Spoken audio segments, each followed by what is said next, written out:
नमस्कार, प्रणाम, हर हर महादेव। हम हैं आप सबके भाई दबदबा स्टार सिंगर वीरेंद्र पाठक दीवाना। और आज बताने में बहुत खुशी हो रहा बा कि बहुत ही अच्छा ट्रेंडिंग गाना जो होली का मेरा गाना शूट हो गया दोस्तों, और जल्द आप सबके बीच में आने वाला है। आप लोग पॉपुलर फिल्म्स पर जाइएगा, अपने भाई का सपोर्ट करिएगा। देखिए, और हमारा जितना भी है सिंगर वीरेंद्र दीवाना करके आईडी इंस्टाग्राम फेसबुक सब जगह जाके फॉलो करके सपोर्ट करिए। और देखिए, बहुत ही अच्छी एक्टर सोनम शर्मा पंडित, और देखिए सी मोहन भैया, और अपना अपना परिचय बताइए। देखिए सूरज मौर्य कॉमेडियन, बहुत अच्छा कॉमेडी बनाते हैं। और एक सुदामा भैया हैं, और कहाँ गए सनी जैक भाई, और एक कैमरामैन छोटा वाला भाई कहाँ से आ गया, ये छोटे वाले हैं कैमरामैन। हाँ, और ये देखिए यहाँ कितने दर्शक लोग हैं, देखिए जुटे हैं हमारे सब भाई लोग, बहुत सपोर्ट कर रहे हैं। ऐसे आप लोग सपोर्ट करिएगा।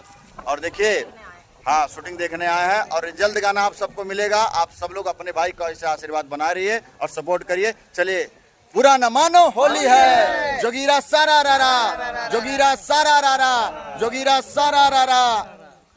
भैया आशीर्वाद दियो।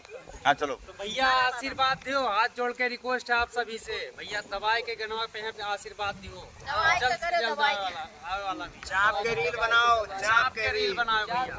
हाँ, तो आप लोग ज्यादा से ज्यादा रील बनाकर गाना को ट्रेंडिंग लाइए, अपने भाई का सपोर्ट करिए।